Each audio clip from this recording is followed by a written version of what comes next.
Centanni, everyone. Welcome back to the channel, guys. Your man Unspoken Reviews back again with another video. And today we are doing another review of The Penguin, episode 4, entitled Centanni. All right, guys. So once again, an amazing episode, an amazing series so far. I can't help but always feel like the episode is going to drop the ball, or the series is going to drop the ball. I am grateful to say that this show has not lost a step just yet. It has maintained a consistency and has done a great job of just taking the show to new heights each time. And each time the episode's about to end, it always ends on a high note and it makes you want more. It ends and immediately you want to know exactly what's going to happen next. And that is something this show has done a great job. It has also done a great job of not dumbing down its characters, as not treating the audience as incompetent. It does not take away from the way that it has portrayed the characters in the beginning. It has not weakened their motivations. It has not changed who they are. It has done a great job of also making you feel sympathetic to them, also making you feel a certain type of way for the characters. You just don't want to see them all die outright. You feel sorry for them in some sense, but you also know what these characters are capable of.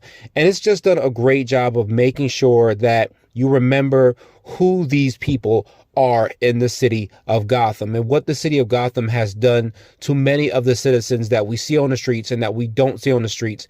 And sometimes, although Batman goes up against these very serious threats, there are small things going on the ground that he may not see that have such a profound impact on the city of Gotham. All right, guys. So, episode 3 was more centered around Victor in his past. This episode is more centered around Sophia and the events that took place 10 years prior to this series and the Batman, and how she ended up becoming synonymous with the name the Hangman, and how those charges of those murders seem to affected her throughout the years. And just remember in episode 3, when Victor is afraid to be left alone with Sophia, Oz tells him, "Don't believe everything you read in the papers." The series has done a great job so far in just those 3 episodes of letting you know that the name that Sophia has earned, becoming the Hangman, does not mean that she was responsible for the charges of murders that were put on her for all of those women. And that despite how everyone has seen and talked about her in the news, she may not necessarily be guilty. And it has done a great job of making you wonder that. And this episode cemented that very, very well. So the episode starts just how it ended. We do remember that Oz and Sophia were attacked by Nadia, who now has them at gunpoint. And we see that Nadia reveals the fact that Oz did in fact kill Alberto. And you can just see the utter shock on Sophia's face. And despite the fact that she calls Oz out, Oz immediately goes into defense mode. You know that he automatically starts trying to speak as fast as he can to get himself out of trouble. He even says that he set it up for Nadia to have the bliss, and that all of this was, centered around for her, and that she can take everything and that he will help her with everything. Basically immediately throwing Sophia under the bus, almost exactly after him telling her that he always had her back. And however, Victor does show up and ends up taking out one of the shooters, and Sophia ends up hitting her head. Oz ends up disappearing, and then Sophia is able to get away. And I like how you get this short look between the two of them. She looks in the window and looks at Oz right as he's saying, "Fuck it, leave her." And they look at each other, and you realize right then and there that she was going to do everything she could to kill this dude for what he did to her brother. She does try to put a call in through Julian Rush, and he's trying to figure out where she's at, but she ends up passing out. At this point, we do cut to a flashback to 10 years prior. We do know this is taking place way before the events of the show, and we see a younger Oz, and he is Sophia's driver, and Sophia is actually at a foundation, as she is a chairwoman for the foundation of the Isabel Foundation. It is to commemorate those women who find themselves caught in mental illness and end up taking their own lives. And she names it after her mother, who ended up suffering the same issue after she ended up hanging herself. And as she's getting ready to leave, you can see that her and Oz have a bit more of a friendlier banter relationship. They kind of banter with each other a little bit. He is her driver at this point, but there is somewhat of a kindness between the two of them. She does not really treat him like crap at all. She really kind of speaks to him as a person and does not refer to him as the Penguin at any point in time, just as Oz. And as they're getting ready to leave, there's a reporter from the Gotham Gazette, Summer Gleason, who comes up and is asking her all manners of questions about how this foundation is helpful, but it hasn't really stopped suicides that have gone on in Gotham City. And Sophia is completely unaware of these things, but she starts to give her certain details about certain women who have died, and they all seem to be centered around her family in some fashion, specifically her father and the 44 Below Club. Now, this does kind of shake Sophia, and she does disappear, and Oz manages to stop the conversation. Further flashback to a younger Sophia. She's a child at this point in time, and we see that her and her brother Alberto were playing hide and go seek throughout the mansion, and she turns around to find her mother strung up, hanging, and she is dead. And this really kind of affected me because one of my greatest fears is having my children finding me in a position like that. I've never been in a position where I've been thinking about doing something so tragic, but it's the idea of your children just finding you completely unresponsive like that, and their minds can't wrap around the idea of what has just happened to you, and just leaving them with that dark image in their mind for the rest of their life. And you see that that image does affect Sophia for the rest of her life. So we do see that Carmine is played by a different actor this time. It is not John Turturro. It's actually Mark Strong. And I wasn't mad about this. It would have been pretty cool if it was John Turturro, but understanding that it was 10 years prior, I understand that it's a different actor. Of course, their schedules probably conflicted a little bit with the show and things that John Turturro probably has going on, but I wasn't upset. Mark Strong has always been a great actor, and he did a great job in the role as Carmine Falcone. They looked almost exactly alike, unless you would think 10 years later, he would just look a little different. Didn't affect me at all. You see, he still has the rose-colored glasses on, and he still has that cold demeanor that we've known him to have in the Batman movie. So Sophia, Carmine, and Alberto are sitting down having dinner, and you see Alberto is still that irresponsible individual, well as Carmine notices that Sophia is much more responsible, and he also says that one day it's a possibility that she may end up taking over the family in his stead once he steps down, and because she's shown to just be more responsible than her brother is. And Sophia does start asking certain questions about how he feels about mom, because he doesn't really talk about her as much. And you can kind of see there's a slight change in the way that Carmine has listened to this. You can kind of see that his energy is changing a little bit to more rage and a little bit more intensity.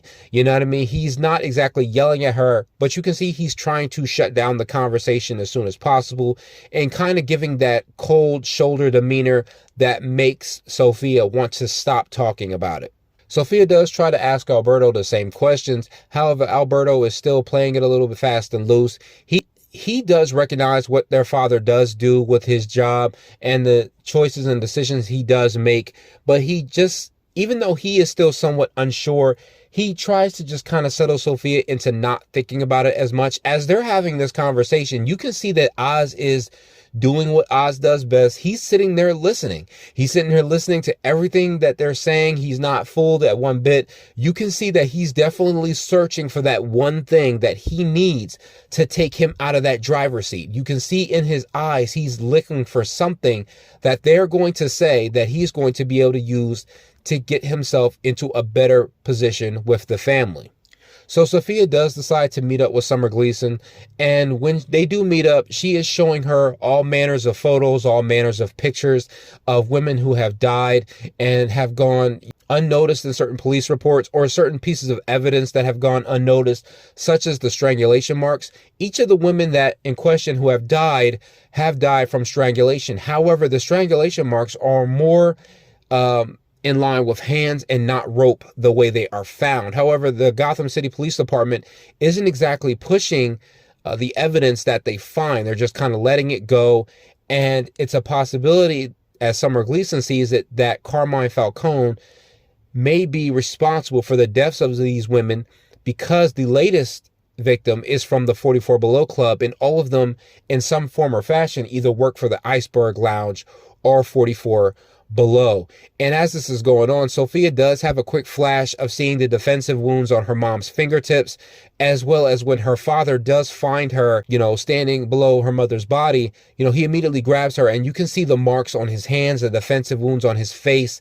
And you can see that it is a strong possibility Carmine Falcone did in fact murder his wife and Sophia and Alberto's mother. Now, why he did it, I do have some type of idea. And this may center around Selena Kyle, as we do know that Maria Kyle is actually one of the victims of Carmine Falcone's strangulations. And as it seems, as well as Selena Kyle's friend that did die during the Batman film, because of the way that she did die, it all kind of lines up. I do believe it's a possibility, if this show did take place 10 years prior, that Maria Kyle did become pregnant with Selena at this time. And while she was 10 years old, maybe Maria had the idea of putting that information out there to Carmine's family, and that probably was something that probably led to him killing her. I'm not exactly certain if that's what it was, but if I had to guess, that there was a possibility that this would ruin his business, it would ruin his family name. So Carmine ended up killing her, and it's a possibility that Isabel Falcone may have found out some of the things that he was doing as well and threatened to blow the whistle on him. So he took the initiative of taking her out in the same manner. Sophia immediately pushes away Summer Gleason's idea that her father could be responsible. And as she ends up leaving and brushing it off, Oz does try to comfort her a little bit, but she immediately bites back and tells him that he is only her driver and nothing more, and that she doesn't want to talk about it. And you can see as she snaps back at him, you can almost see instantly where whatever loyalty that Oz had at that moment immediately evaporates. You can see how fast he changes up as soon as she snaps on him like that and saying that you're nothing but the driver. So we do cut to Carmine Falcone's birthday. A lot of the family members have flown in. This includes Carla. If you guys do remember Carla, she actually was the cousin that did show up in episode 2 that was acting a little goofy towards Sophia, giving her status as a murderer and coming from Arkham. They do have pretty much a close, tight-knit relationship. And this is right on the heels of Luca's marriage, and saying that this is, I think, the second or third marriage that he's been in. And they wonder if this one is going to last as well. And they kind of laugh it off a little bit. And as we see, she ends up smashing Vidi anyway later on down the line. So Luca does not have a really good track record of picking women that he gets into relationships or marriage with. So at this time, Sophia does come to, is getting ready to meet up with Carla. However, she is stopped by Oz, and he has kind of have a new suit on. And he walks in the house, and, she's like, Oz, what are you doing in the house? And I was looking at it like, damn, you're kind of talking to him like he's a dog that's not allowed in the house when company's around. But he has a spanking fresh white new suit on. He looks a little out of his normal clothing attire, and he tells her that your father has been asking for you. And right then and there, I knew that son of a bitch had snitched her out as soon as he got the opportunity. I told you guys earlier, he was looking for the right kind of opportunity. And the way that Sophia was acting with that reporter was grounds enough for him to use that evidence against her. So Sophia does end up meeting with her dad, and you can tell that he's utterly pissed off. He does corner her about talking about Summer Gleason and talking about, what are you going around talking to a reporter for? You're not supposed to do that. If you felt like something was off, you should have came to me. And Sophia does try to play it off that she was just trying to do this for him and put it to bed for him. I think she would have had a better chance of fixing this had she said something like, hey, look, you want me to take ahead of the family, don't you? And this is a chance that the way she's seeing things could ruin your legacy and ruin things for me going forward. And had she tried to change up real quick and put the conversation more confidently towards him, I think she could have gotten out of it. However, Carmine is not falling for it. As a matter of fact, she tries to bring up things about her mom and that the way that she died is congruent with the way those other women did die as well. This does piss off Carmine, and you see he starts talking to her like she kind of has something that's wrong with her. And Oz will take her away and take her home at this point in time. And she does come at Oz, saying that, congratulations, my father sees you now, because that's what you were hoping for. So they end up getting pulled over by the police. And we do get a small cameo from Kenzie. If you guys do remember Kenzie in the Batman movie, he was in the Iceberg Lounge with the Penguin. If you guys don't remember, he is, as Batman would put it, the mustache with the broken nose that he ends up fighting inside the Iceberg Lounge. And it seems that Kenzie is a detective at this point in time, but he's not with narcotics. I don't know if he was with homicide at this time. I do know that in the Batman, he was in narcotics. I don't know if there's any difference in this point in time, but the Gotham PD do end up arresting Sophia for the murder of Summer Gleason, as well as the multiple other women who'd have died. And Oz is constantly saying that he didn't know that this was going to happen, that this was not what he expected. I don't know if Oz fully believes that, but either way, I don't think he really cared because he still benefited from everything that's happening. So Sophia does end up, getting arrested, and Alberto and her lawyer do show up. And you do see the certain articles that are already deeming her as the hangman, as that's what they're already calling her because of the way the victims were found. And she immediately says that, that I'm not responsible, that their father is setting her up to take the fall for these murders because of what she found out. The lawyer is saying that the judge has already made a decision that they're already going to transfer her to Arkham.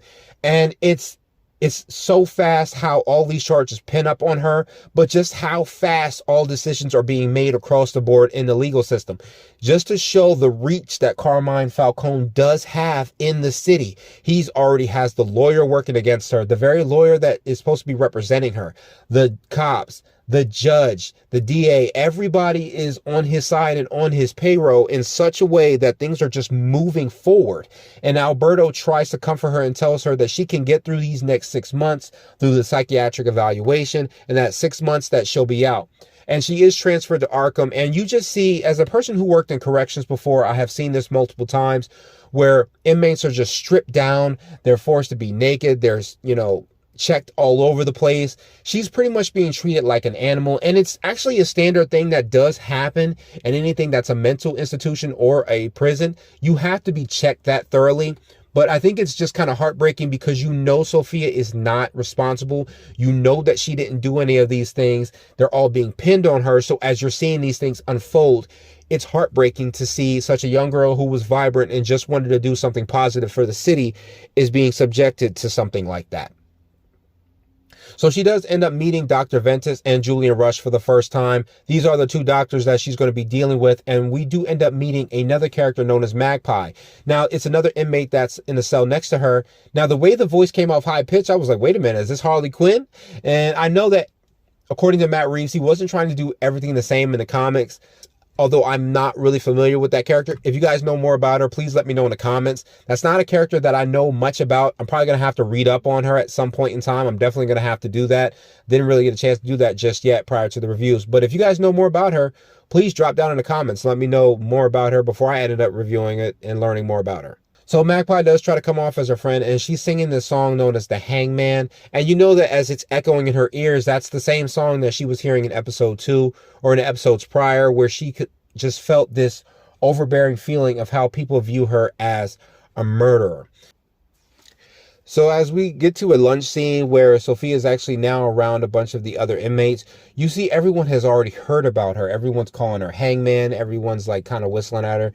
If you guys have ever seen the prison jokes before, that's pretty much what's kind of going on a little bit. Well, everyone is also teasing her. Magpie does ask her to sit down with her. And as we're sitting there, we also see Magpie gets to get a small little thing of what is an original version of the drug Bliss. It's a small little capsule which has some red in it.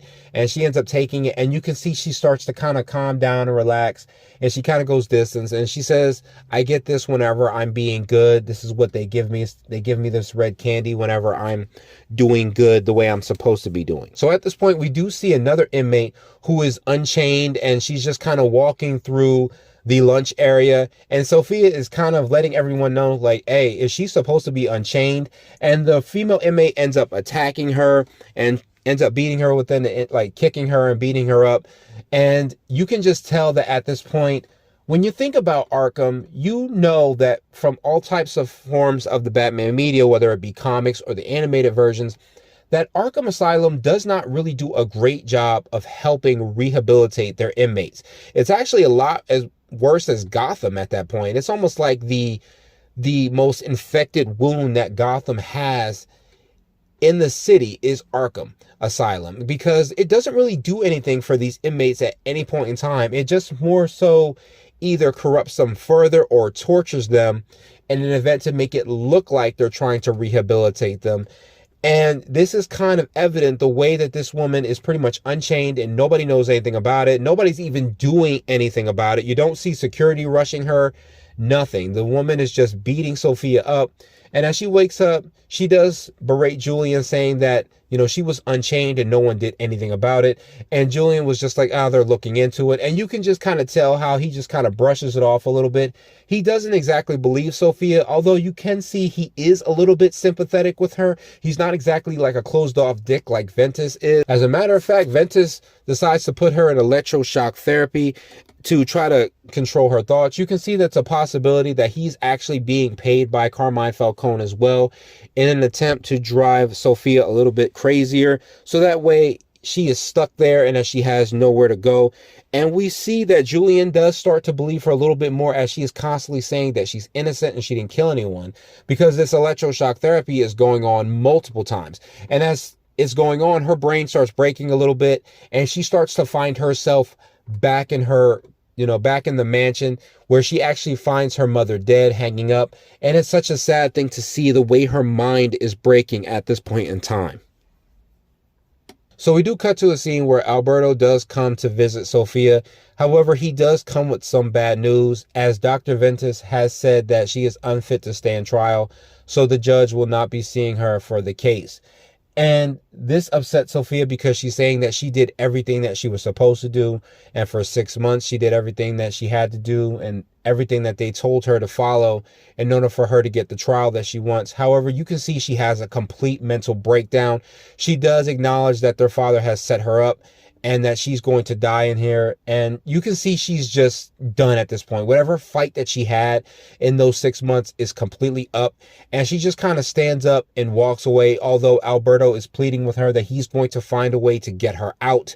We know that he does, but you can just see how broken she looks. And you can't just help but feel a little bad for her, as like I said, she was once a vibrant young lady, and just worrying about one little thing took her entire life from her.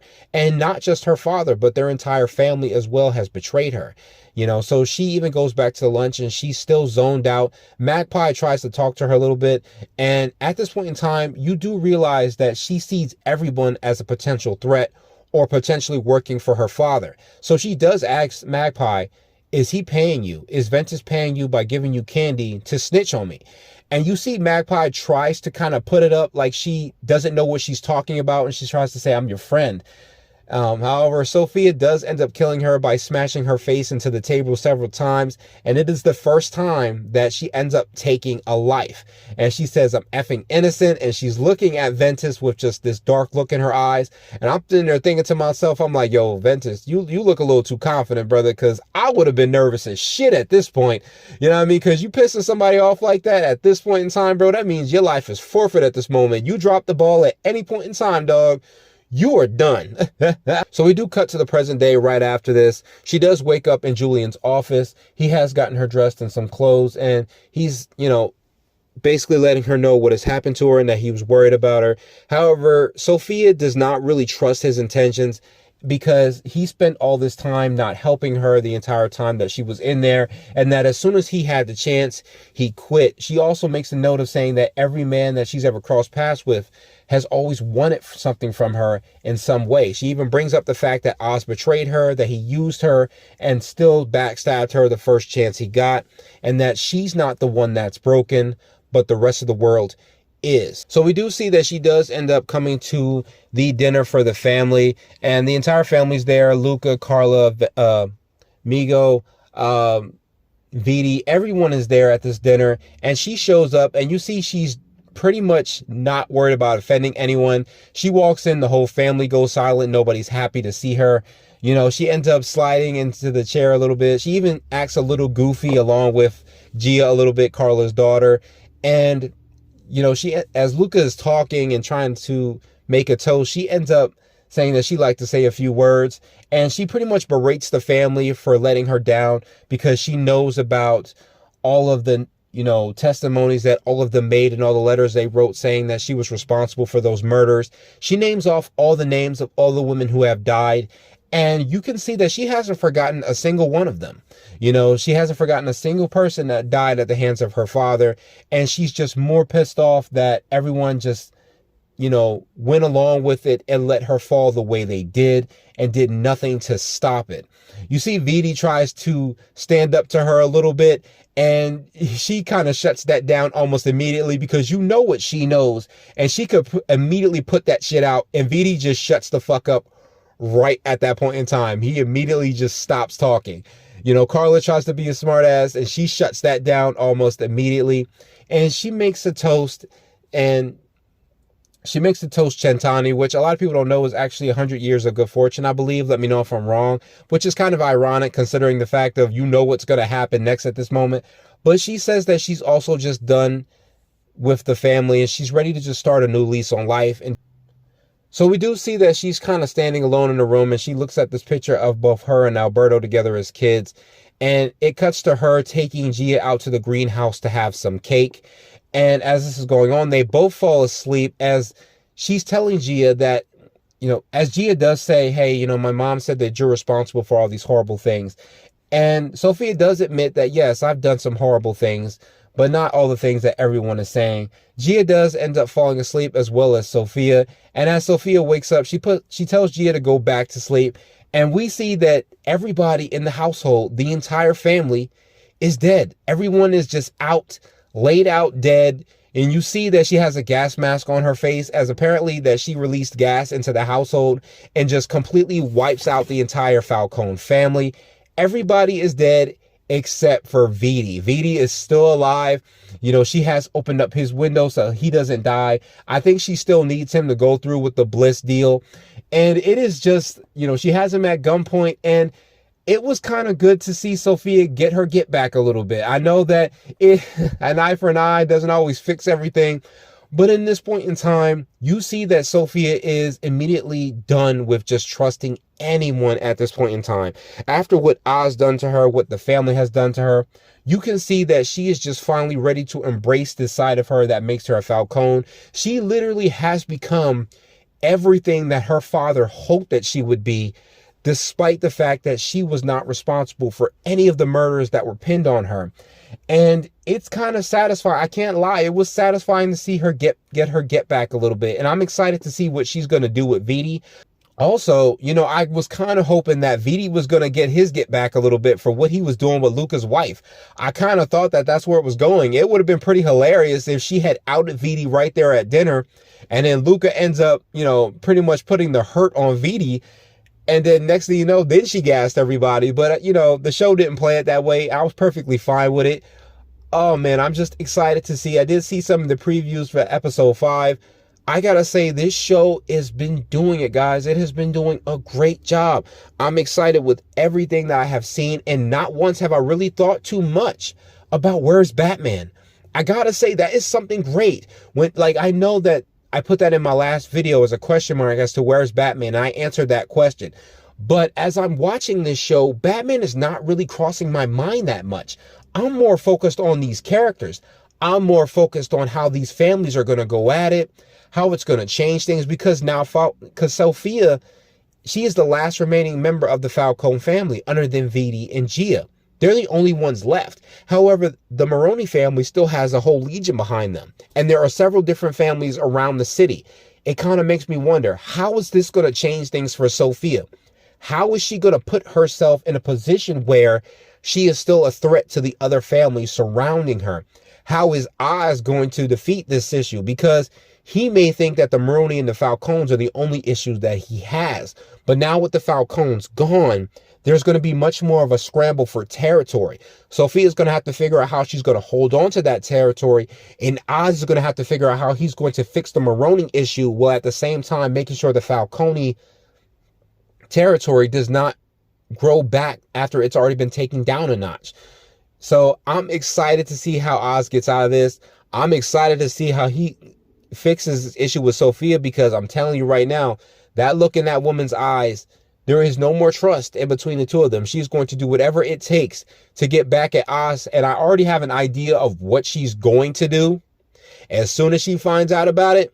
And, you know, and if you don't know, if you think about it really clearly, You know, there's a little saying of blood for blood. And as she has lost her brother from Oz, there's only one other person that Oz has that she can go after. And it's the only idea that I have that she might use to get Oz to come out of hiding and to put him in check. So that was my review, guys. I hope you guys enjoyed the episode. I sure as hell did. I'm definitely going to be tuning in to episode 5. I did not forget the Batman Cape Crusader videos. I've been busy with a bunch of other projects. I am still watching them. I am still editing those videos, and they will be ready for you guys as we go forward later on with the channel. I just want to thank all my subscribers and all the comments that I get for the video. It means a lot to me, even when you guys are just watching. It means a lot, but hit that like and subscribe button, guys. Don't just watch the videos, man. Don't be playing with me like that, man. Subscribe, because you guys know I'm going to drop these videos as much as possible. All right, guys, I've been Unspoken, and I will catch you guys in the next one. Later.